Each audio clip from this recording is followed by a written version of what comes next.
It's never been a worse time to buy a new MacBook. Apple has 3 different models, the MacBook Air, the regular MacBook, and the MacBook Pro, but each one comes with this killer trade-off that makes it hard to recommend one over all of the others.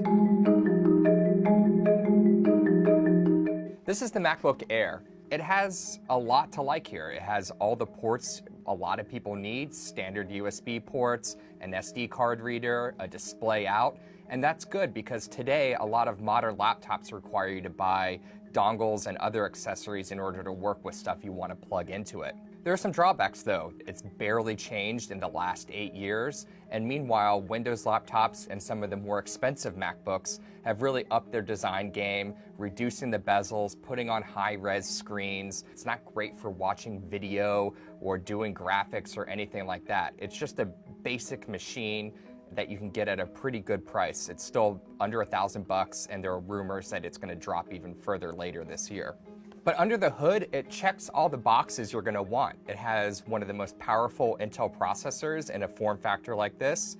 Battery life is incredible. You can get at least 12 hours a day on it, meaning you don't have to worry about carrying around a charger everywhere you go.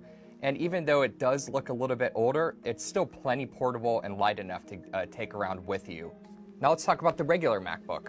This one came out a few years ago, you might remember, and it looks great. It wowed a lot of people. The design is impeccable. It's almost like an iPad bolted onto a keyboard. It's super thin, super light. It has a full-size keyboard, and of course that gorgeous high-res Retina display. But there are also a ton of drawbacks to this one. First of all, it only has one port that you use for everything. But the problem is, without a dongle, you can't charge and plug in an accessory at the same time. And most accessories don't work with Thunderbolt right now, so you're going to need a dongle anyway. Another problem with the MacBook is the power and performance. It's way underpowered compared to even the MacBook Air. You're not going to be able to do a lot of photo editing or video editing or other intensive tasks. And it's way too expensive for what you get spec by spec. At $1,300, you're essentially paying for the design and portability above everything else. Finally, there's the MacBook Pro. This is Apple's top-of-the-line laptop, and it comes in 2 sizes, 13-inch and 15-inch. On top of the new design, which was inspired by the regular MacBook, the MacBook Pro has 4 Thunderbolt ports, meaning you can plug more stuff in it at once and charge. But the marquee feature of the MacBook Pro is the new Touch Bar. When Apple first introduced the Touch Bar, it tried to make it seem a lot cooler than it was, but really what it does is it makes it more annoying to hunt down the keys you want to find.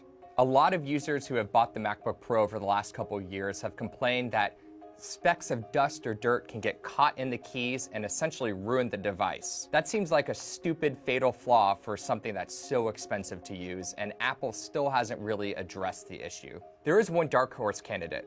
If you can find the older version of the MacBook Pro, the model before the big redesign a couple years ago, get that one instead. Some resellers have refurbished models, and it performs just as well as today's MacBook Pro. There's no perfect answer when it comes to picking a new MacBook right now. Each model has its own critical flaw, and the whole lineup is in dire need of a refresh. If you absolutely need a new MacBook, take a look at the MacBook Air first. Yes, it feels old and antiquated, but at least it checks all the boxes for what most people need.